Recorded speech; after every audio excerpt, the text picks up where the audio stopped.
Test 4. You will hear a number of different recordings, and you will have to answer questions on what you hear. There will be time for you to read the instructions and questions, and you will have a chance to check your work. All the recordings will be played once only. The test is in 4 sections. At the end of the test, you will be given 10 minutes to transfer your answers to an answer sheet. Now turn to Section 1. Section 1. You will hear a woman who works in a furniture store taking a telephone order from a man.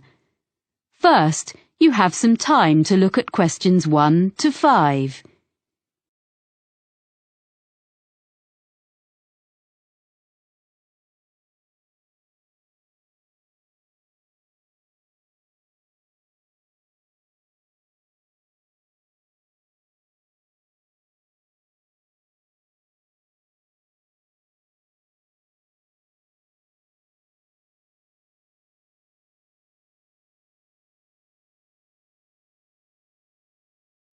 You will see that there is an example that has been done for you.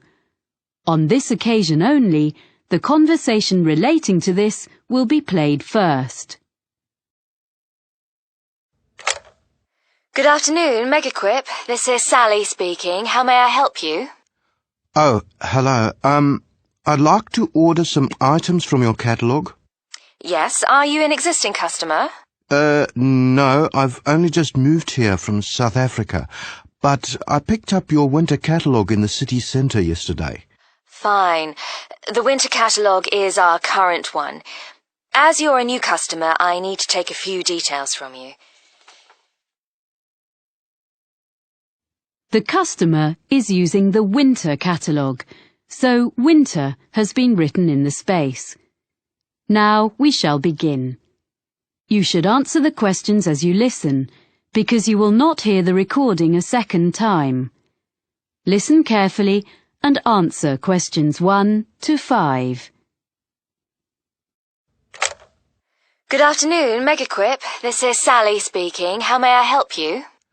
Oh, hello. I'd like to order some items from your catalogue. Yes, are you an existing customer? No, I've only just moved here from South Africa, but I picked up your winter catalogue in the city centre yesterday. Fine. The winter catalogue is our current one. As you're a new customer, I need to take a few details from you. Sure. Your name is? Oscar Greening. That's Oscar with a K. Oskar? Yes. Greening. And your address? York Terrace.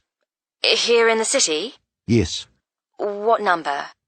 It's a flat, number 52C. C. Got that. And would that be the same address for delivery? No, actually, I'm out all day, but my neighbour can take delivery at number 5 York Avenue. It's just round the corner. Okay, fine. Number 5. I've got that. And will you be paying by debit card or credit card? Well, I don't have any cards yet. I'll have some shortly, but I want these things this week, if possible. Could I come to the store and pay cash in advance? Well, I guess so. I'll make a note. I'm afraid that payment method doesn't entitle you to a discount. No, I didn't expect one for that. But what about my address? It says on the cover of the catalogue... Oh, yes, you're right. Of course, York Terrace is within the city, so you get free delivery and 5% discount on your order. Oh, good. Before you hear the rest of the conversation, you have some time to look at questions 6 to 10.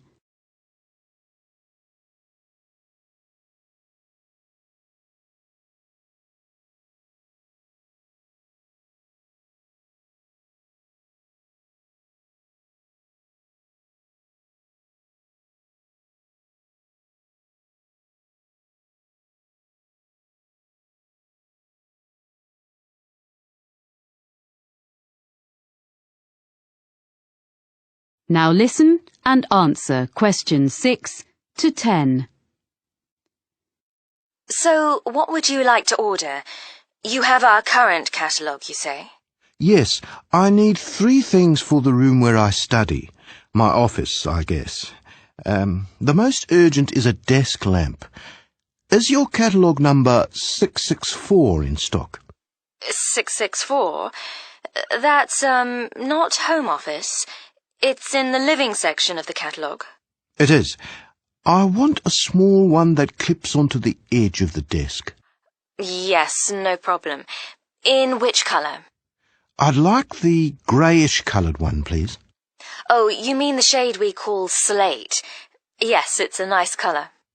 And I wondered, could I get that when I come in to pay, rather than waiting for delivery?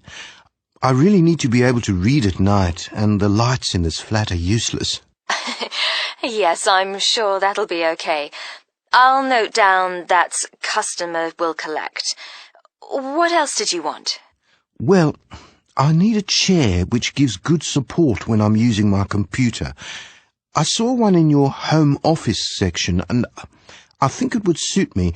It's on page 45, item number 129. Yes? And it's fully adjustable, isn't it? Let me see. Height, yes. Back, yes. I'm not sure about the arms, though. Oh, that could be a problem. I'm very tall.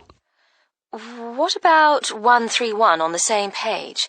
That has adjustable arms, seat, everything. But can I get that in the same colour? I mean, the green, like the one it shows. Oh, they all come in the full range of colours. Okay, so I'll go for 131 in green then. I think you'll like that. My brother's very tall and he uses one. We can make sure there's one on the delivery van to you early next week. Oh, good.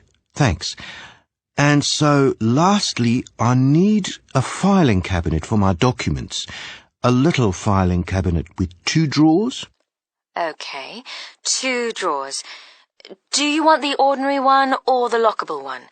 It's an extra £20. Sorry, what's that? You can have it with a lock, which is more secure. Oh, yes, please. Okay, so that's number 153. It doesn't by any chance come in slate, does it? Well, it's similar, but the commercial office furniture doesn't come in so many shades. So it's grey? That's right. Fine, that'll do. Now, about delivery, the 2 items will probably come at different times, as we have the chair in stock here, so our van will bring it, as I said. The filing cabinet will be coming direct from London, so today is the 29th of September, say not more than 4 days. That'll be delivered on or before the 3rd of October. You'll have them both within 4 days. That's fine. I'll drop in tomorrow morning to pay and get the lamp.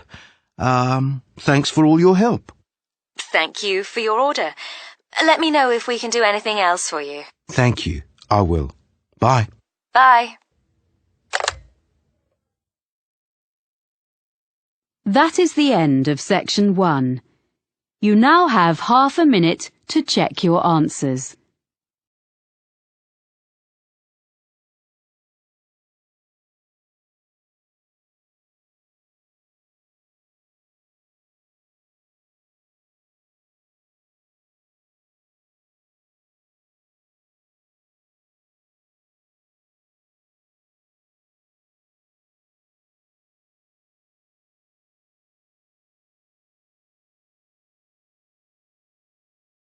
Now turn to section 2.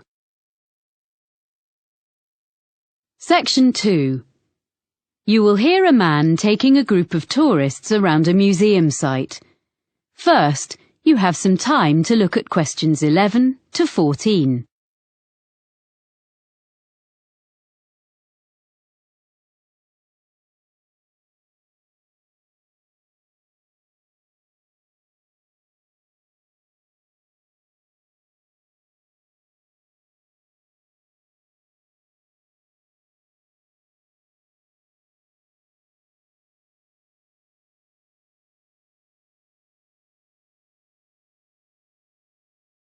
Now listen carefully and answer questions 11 to 14.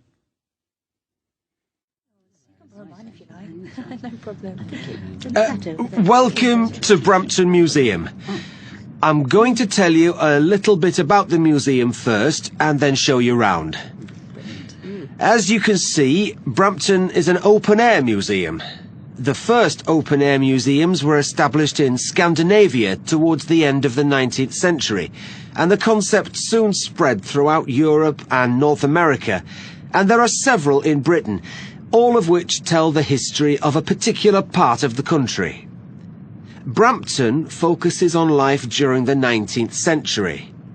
The site was chosen because there were already some historic 19th century buildings here, and others have been dismantled in different parts of the region and rebuilt on the site. This hadn't been attempted before in these parts, so we're very proud of what we have here. All of the buildings are filled with furniture, machinery and objects. You may be able to see these in other museums, but not in their original settings.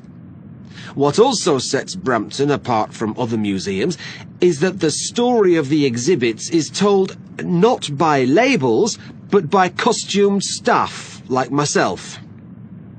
I look after sheep, cows and hens, which are much the same as those you see on modern farms, but I use traditional methods to care for them. You will also be able to see a blacksmith and a printer, as well as other craftspeople. If you talk to them, you'll be able to find out what life was really like 150 years ago.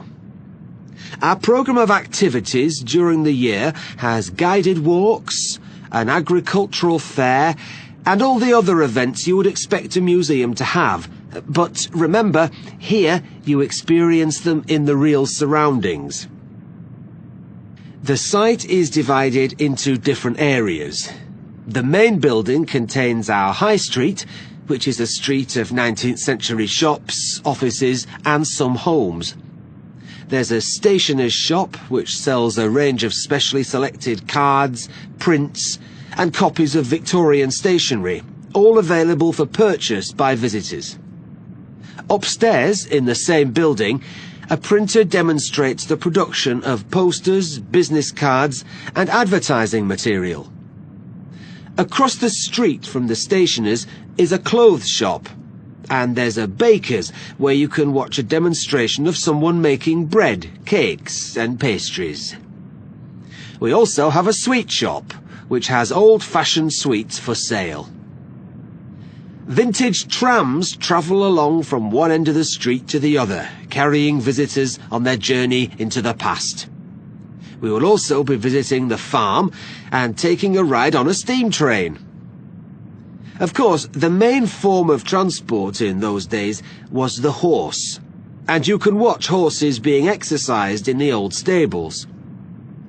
This part of Britain was famous for coal mining, and on the site we have part of a mine which opened in 1860 and was worked for over 100 years before closing in 1963. Visitors can put on a hard hat and take a guided tour underground to see how coal was worked and to experience the working conditions in the early 1900s. Before you hear the rest of the talk, you have some time to look at questions 15 to 20.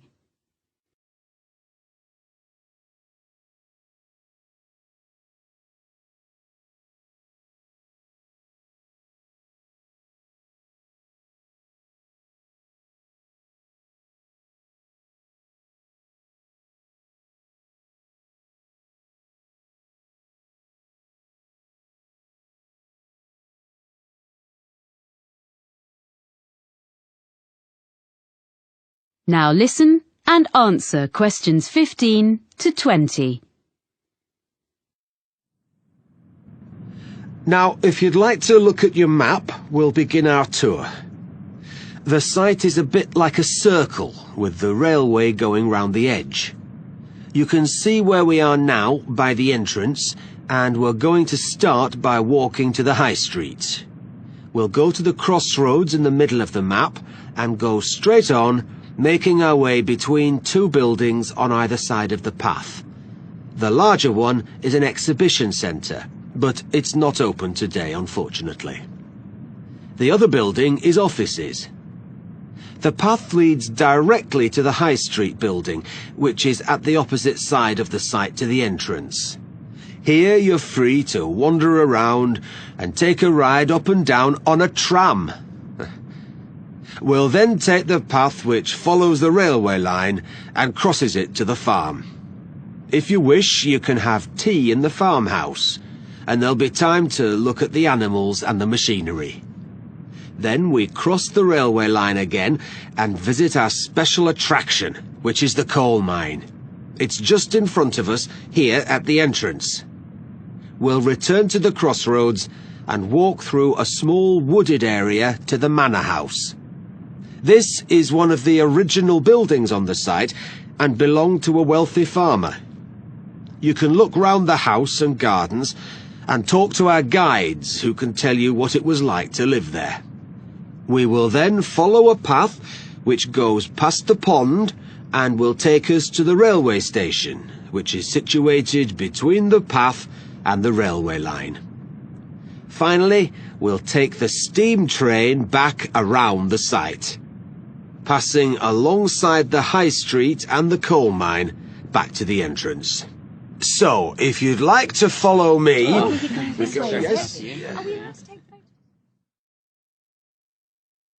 That is the end of section 2. You now have half a minute to check your answers.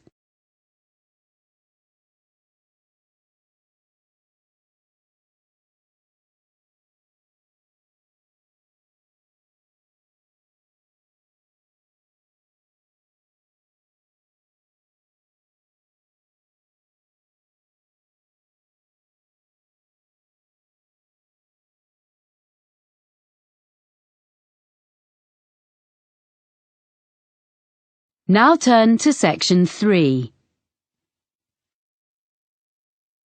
Section 3. You will hear a conversation between Cressida, a student of journalism, and her tutor, Dr. Erskine, about a work placement that she has recently done. First, you have some time to look at questions 21 to 26.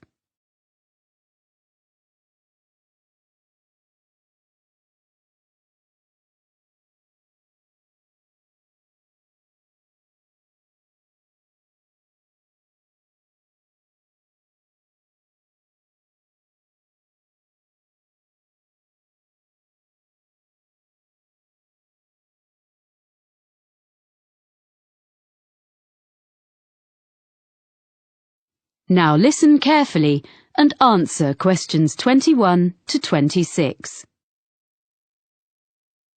Well, Cressida, that was an interesting presentation you gave yesterday on your placement at the TV News Centre.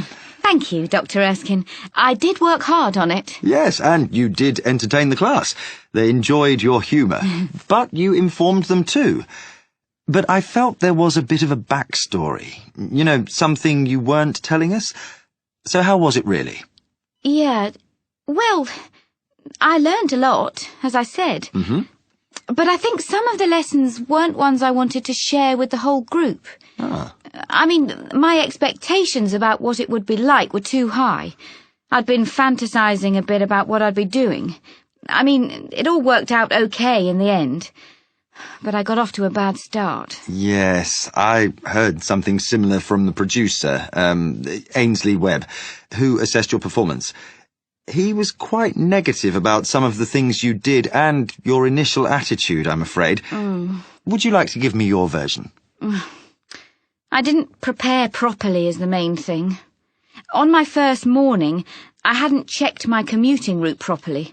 And I didn't notice that it says the buses don't start till 6. I had to run all the way to the studio, but I was still late, and I looked a mess.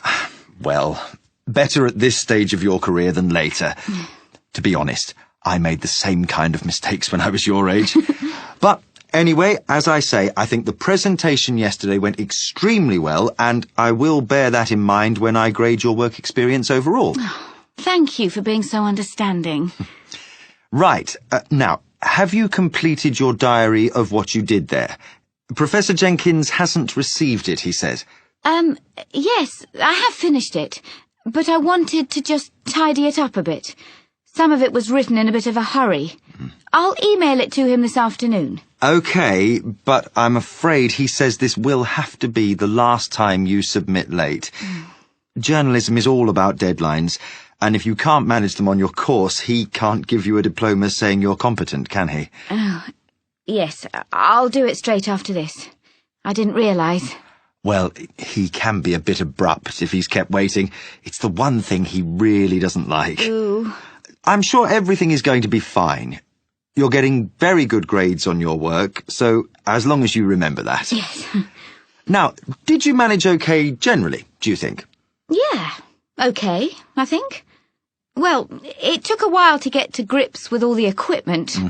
Some of it was quite old, not as fast as what we have here in college, and at first I kept thinking it was my fault.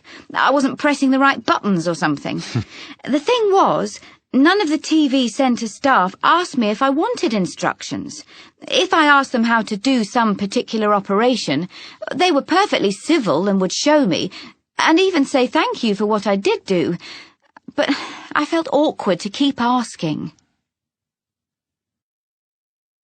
Before you hear the rest of the conversation, you have some time to look at questions 27 to 30.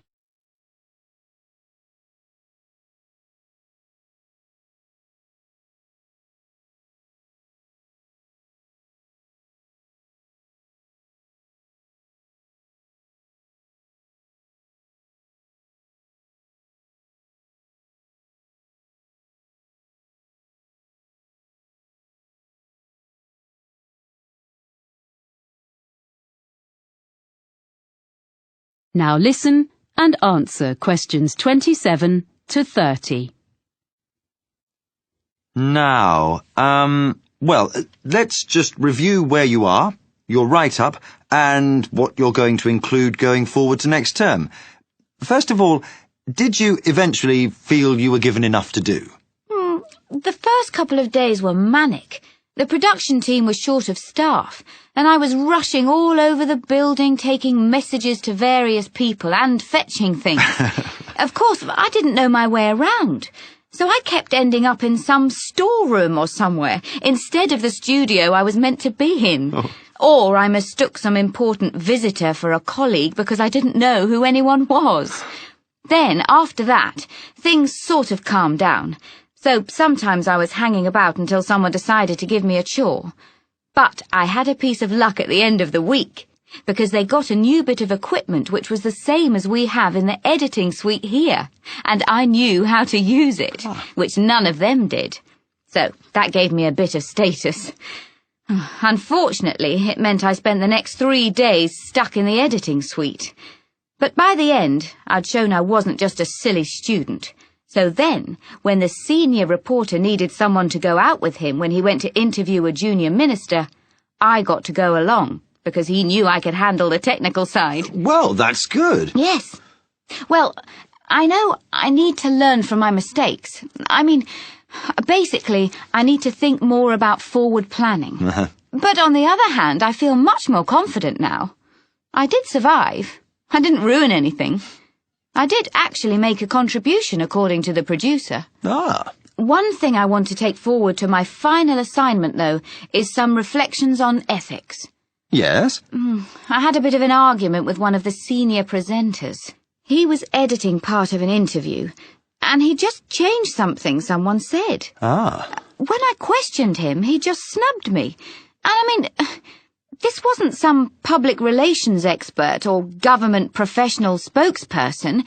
It was like a member of the public. But he said, oh, they never remember what they said anyway. You want to develop this into part of your final assignment? It would be a very positive line. I can give you some references. Oh, thanks. That would be great. That is the end of section 3. You now have half a minute to check your answers.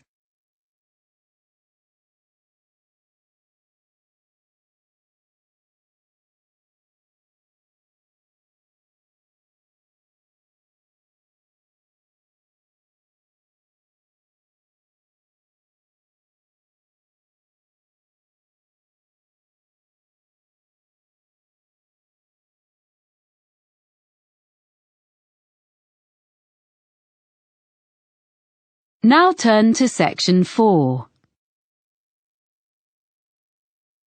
Section 4. You will hear a lecturer talking about the history of the electric guitar. First, you have some time to look at questions 31 to 40.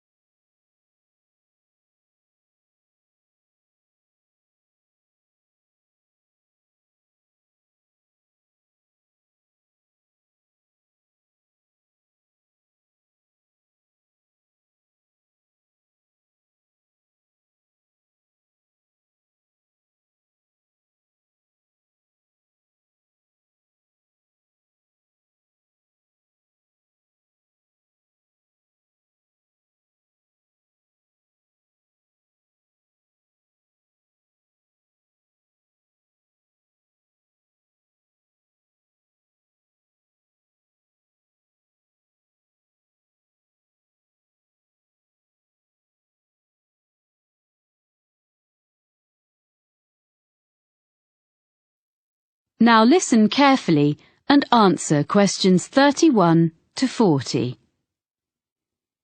During today's lecture in this series about the history of popular music, I'm going to look at the different stages the electric guitar went through before we ended up with the instrument we know so well today. The driving force behind the invention of the electric guitar was simply the search for a louder sound.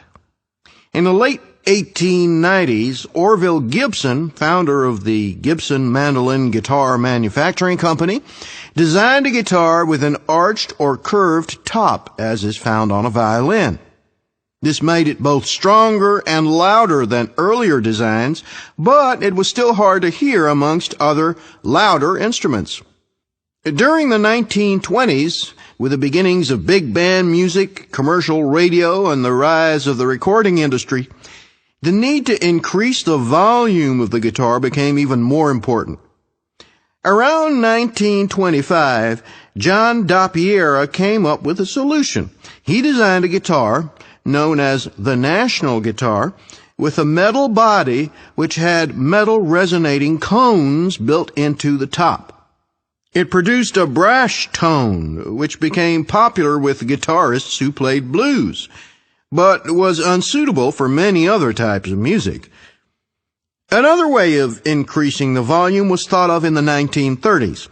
The C.F. Martin Company became known for its Dreadnought, a large, flat-top acoustic guitar that used steel strings instead of the traditional gut ones. It was widely imitated by other makers. These mechanical fixes helped, but only up to a point. So guitarists began to look at the possibilities offered by the new field of electronic amplification. What guitar players needed was a way to separate the guitar's sound and boost it in isolation from the rest of a band or the surroundings. Guitar makers and players began experimenting with electrical pickups, which are the main means of amplification used today. The first successful one was invented in 1931 by George Beecham. He introduced to the market a guitar known as the frying pan, because the playing area consisted of a small round disc. The guitar was hollow and was made of aluminum and steel. He amplified the sound by using a pair of horseshoe-shaped magnets. It was the first commercially successful electric guitar. So by the mid-1930s, an entirely new kind of sound was born. Yet along with its benefits, the new technology brought problems. The traditional hollow body of a guitar caused distortion and feedback when combined with electromagnetic pickups. Musicians and manufacturers realized that a new kind of guitar should be designed from scratch with amplification in mind. In 1935, Adolf Rickenbacker produced a guitar which took his name, the Rickenbacker Electro-Spanish. It was the first guitar produced in plastic, which, because of its weight, vibrated less readily than wood. It eliminated the problems of earlier versions, which were plagued by acoustic feedback. The Electro-Spanish had its own problems, however, because it was very heavy, smaller than other guitars of the period, and was quite awkward to play. Developments continued, and in 1941, Les Paul made a guitar which he called the Log, and true to its name, it was totally solid.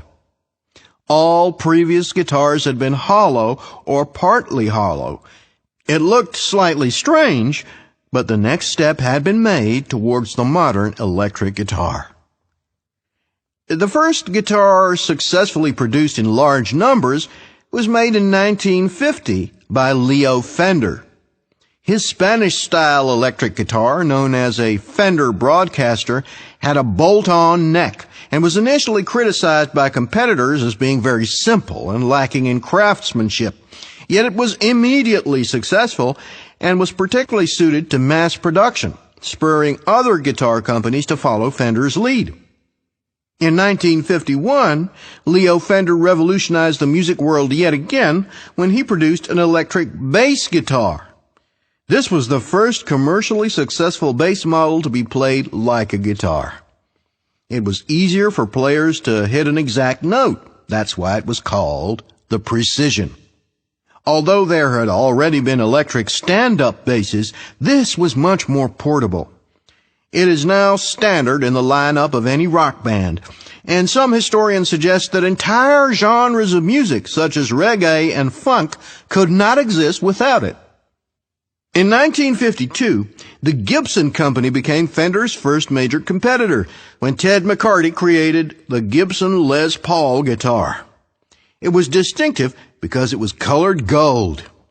The reason for this was to disguise the fact that it was made from two different kinds of wood. In 1954, Leo Fender responded to this successful instrument by introducing the Fender Stratocaster. It is easily identified by its double cutaway design and 3 pickups. This model may be the most influential electric guitar ever produced. The modern guitar as we know it was here to stay. That is the end of section 4. You now have half a minute to check your answers.